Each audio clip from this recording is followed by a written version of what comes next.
আচ্ছা, সকালে 15 মিনিট তো হাতে সময় আছে, তাহলে কোনো কিছু না ভেবে এইরকম একটা চট জলদি হেলদি একটা ব্রেকফাস্ট বানিয়ে নিতে পারো।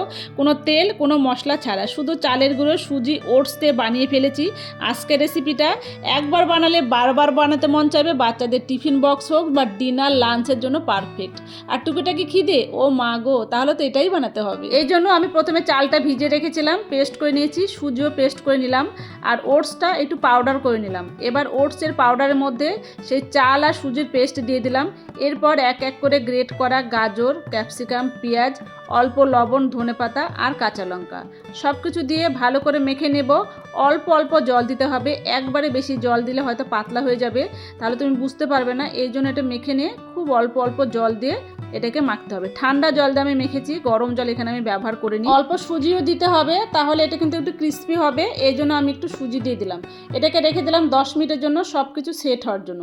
আবারও 10 মিনিট পর একটু মেখে নিলাম। ঘনত্বটা দেখো ঠিক এইরকম হবে, না পাতলা না মোটা। এবার ফ্রাইং প্যানে অল্প সাদা তেল দিয়েছি, তোমরা চাইলে ঘি বাটারও দিতে পারো, তবে আমি হেলদি করার জন্য ওসব আমি ব্যবহার করে নিই। একটু মোটা করে এক হাতা করে ব্যাটার দিয়ে একটু চেপে চেপে এটা বানিয়ে নেব। 5 মিনিটের জন্য ঢাকাতে রেখে দেবো। 5 মিনিট পর এটা উল্টে দেবো। উল্টে যখন দেখবে দু পিঠ খুব ভালো ভাজা হয়ে গেছে, তখন আমি এটা নামিয়ে নিই। চাইলে কিন্তু এটা একটু পাতলাও করে বানিয়ে নিতে পারো, সেটাও আমি দেখাচ্ছি কিভাবে পাতলা করে বানাবে।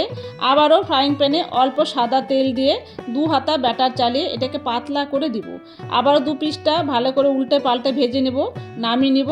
তাহলে রেডি হয়ে যাবে আমার ওটসের চিলা। যারা এই ধরনের হেলদি খাবার পছন্দ করো, তারা সকালে ভাতের পরিবর্তে এই খাবারগুলো কিন্তু বানিয়ে দেখতে পারো, খেতে ভীষণ ভালো লাগে।